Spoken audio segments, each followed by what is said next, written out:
¿Qué tal amigos? Tengan todas y todos la más cordial bienvenida a este guión deportivo internacional a través de nuestras redes sociales. Gino Nochese por allá en Salerno, Italia, y este servidor Carlos Carreño por esta vía desde Caracas, Venezuela, y para todo el país y para todo el mundo. Por allá Gino le ha llegado muy buenos comentarios sobre este segmento allá en Italia. Qué bueno, nos internacionalizamos, Gino. Bien, vamos a comenzar hablando sobre temas de tópico interesante para nosotros los amantes del deporte en este momento. Afortunadamente, cuando el deporte al fin dio luz en el país, en esta época de pandemia, recientemente inició la Liga de Fútbol Venezolano, la Liga Profesional de Fútbol.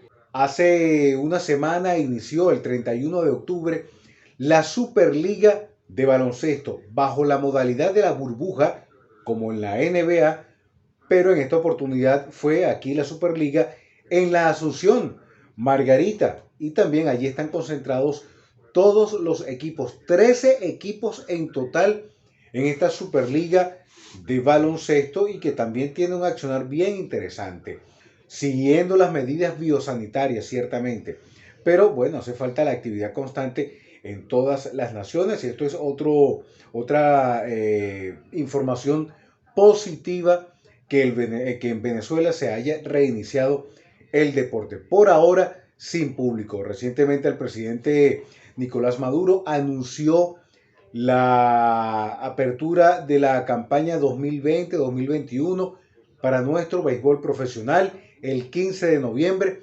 Amanecerá y veremos. Hay mucha gente que considera esto no tiene el tiempo adecuado, pero también hemos visto que los equipos de béisbol profesional en temporada regular, una semana de preparación es lo que agarran cuando mucho. Hace años, era que se daba la concentración de los equipos hasta un mes antes. En nuestro béisbol estoy hablando. Y veíamos que hacían pretemporadas de 7, 8, 9 juegos. Hoy en día hacen pretemporadas de 2 juegos, reuniéndose una semana antes, y eso por Dios, eso no me lo vengan a decir ahora, porque eso ya lo han hecho en el país, en temporada regular, bastante tiempo. Llevan ya años reuniéndose 2 semanas o una semana antes. No me vengan a decir ahora que es imposible porque no tienen un tiempo suficiente de preparación. Y sobre el tema del fútbol profesional venezolano, bueno, lamentablemente no han tenido mucha suerte nuestros equipos allá en la Copa Libertadores y en la Copa Conmebol Sudamericana, aunque anoche empató el Caracas a 0 con el Vasco da Gama de Brasil. Y hay que estar atentos a estos juegos porque son de verdad de un nivel bastante, pero bastante bueno, a pesar de estar ahorita en plena pandemia y de no reunirse los equipos, ahora sí, en el fútbol, que se hace falta bastante tiempo para la preparación. Gino, por cierto, saludos, vale. Habla, Gino, habla. Disculpa, Gino. ¿Cómo estás? Saludos, un abrazo. ¿Qué te pareció la actuación de la selección nacional Vinotinto? Un análisis ya en frío porque en caliente todos le caímos a piña, como dicen en nuestro país de manera coloquial. Bueno, todo el mundo le cayó al técnico portugués Peseiro. ¿Cuál es tu apreciación, Gino? Saludos, ¿cómo estás? Éxito. Hola, hola, Carlitos, un saludo. ¿Cómo están todos ustedes? ¿Cómo está todo por allá por Venezuela? Acá en Italia, aguantando y soportando un frío bastante fuerte. Bueno, vamos a lo nuestro con la selección vino tinto. ¿Qué es lo que ha pasado? O sea, prácticamente todo el mundo, toda Venezuela le ha caído encima al pobre entrenador, el señor Peseiro. Hasta yo, escuchando el partido, viendo el partido, de concha, pero ¿qué está haciendo este señor? Lamentablemente las cosas después en frío uno las analiza, ¿ok? Afortunadamente. ¿Y qué es lo que sucede? Caramba, hay que darle oportunidad a la gente de que conozca a sus jugadores. El entrenador Peseiro no conocía, no tenía esa confianza en los jugadores, no supo de repente dónde colocarlo al puesto que pertenece cada uno de ellos, y eso influyó muchísimo en el resultado en Colombia, que andaban como desganados, le pesaban los pies a la gente, total, hubo una debacle total. Pero ahora, si nos vamos al segundo partido, ¿okay? En la ciudad de Mérida, contra Paraguay, nos dimos cuenta del cambio radical, el cambio total que hubo en la mentalidad de los jugadores y del mismo entrenador. Más o menos ajustó un poco más las piezas, ¿ok? Lamentablemente se perdió 1-0, pero también fallamos un penal. Pero vamos a analizar el partido. Vimos cómo atacó mucho más, se defendió, hubo errores, lógico está. ¿Okay? Se falló ese penalti, hubiese significado el empate, un punto nos hubiese ayudado muchísimo para poder clasificar al Mundial. Pero tenemos que estar claros, el entrenador Peseiro tuvo muy poco tiempo de compartir con sus jugadores.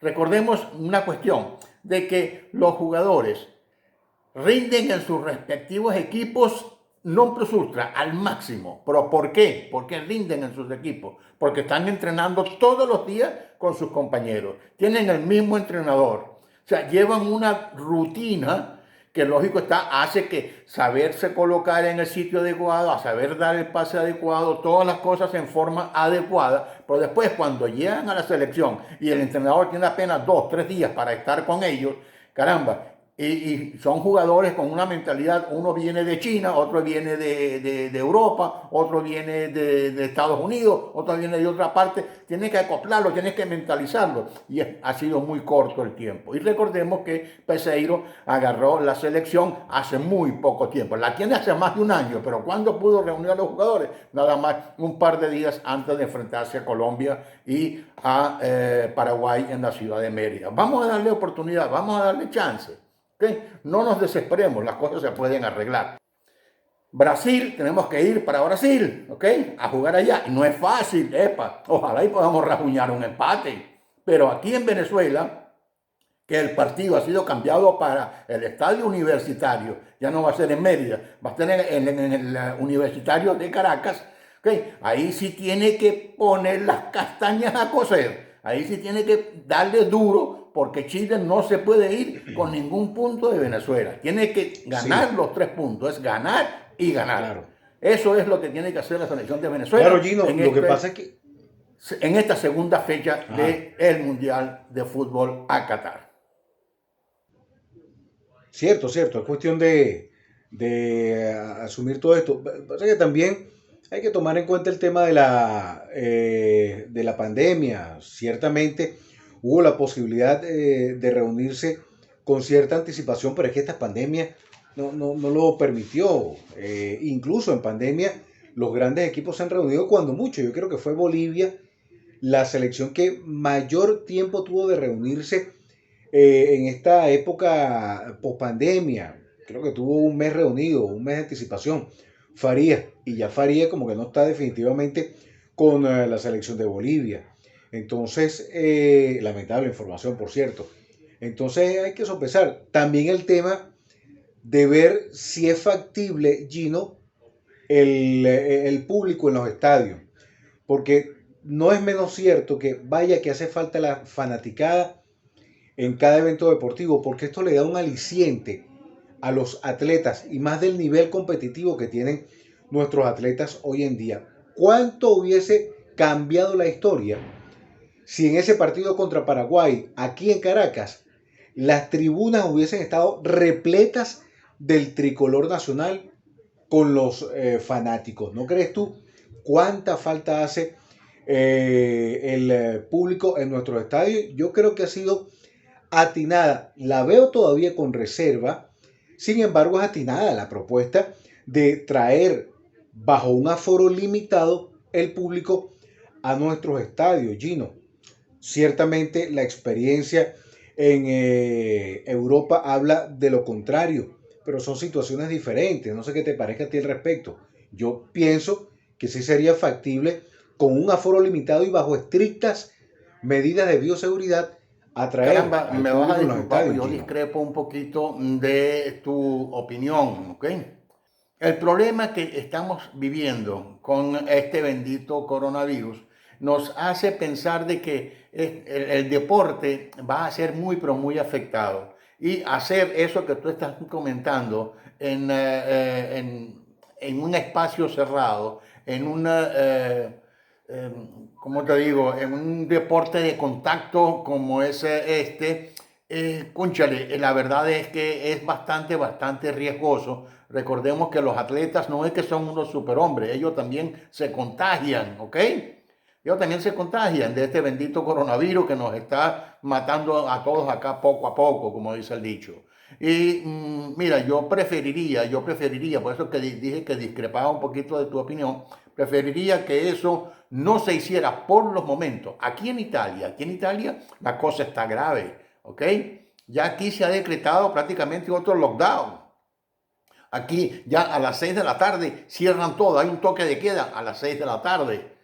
Acá en Italia ya no permiten salir a la calle a la gente. Los restaurantes a las 6 de la tarde tienen que cerrar, los bares tienen que cerrar. Y a quien consigan en la calle después de las 11 de la noche, 10 de la noche, le meten una multa hasta de 1.000 euros. Entonces, son situaciones estas que vamos a llevarlas al deporte. Tenemos que tener muchísimo cuidado. Mientras menos tengamos aglomeraciones de gente, de deportistas y de todo lo demás, y menos en espacios cerrados, como tú me estás diciendo, es bastante peligroso. ¿Okay? Por lo menos aquí en Italia se ha llevado eso poco a poco y con mucha mano dura. Los ministros, los diputados, toda la gente acá están llevando las cosas durísimas. Y no sé si tú has visto por televisión la cantidad de protestas que hay tanto en Nápoles, en Salerno, en todas las ciudades de acá de Italia, motivado a eso. La gente quiere trabajar, pero el gobierno quiere protegerlo. Entonces, yo diría que esa situación, Carlito, mejor la discutimos y la hablamos en otro momento, porque la verdad es que la cosa está pero bastante delicada, mi amigo. Claro, Gino, te entiendo perfectamente y desde la óptica tuya la entiendo, es comprensible totalmente, tomando en cuenta las estadísticas en Europa, un rebrote importante y bastante delicado, ¿ok? Eso lo entiendo. Y más si estás en Europa, o sea, eso es totalmente comprensible tu óptica. Ojo, pero aquí en Venezuela particularmente hay una situación bastante, pero bastante diferente, incluso con lo que pasa en muchas partes del mundo. Y te explico por qué. Te lo argumento con estadísticas, porque los números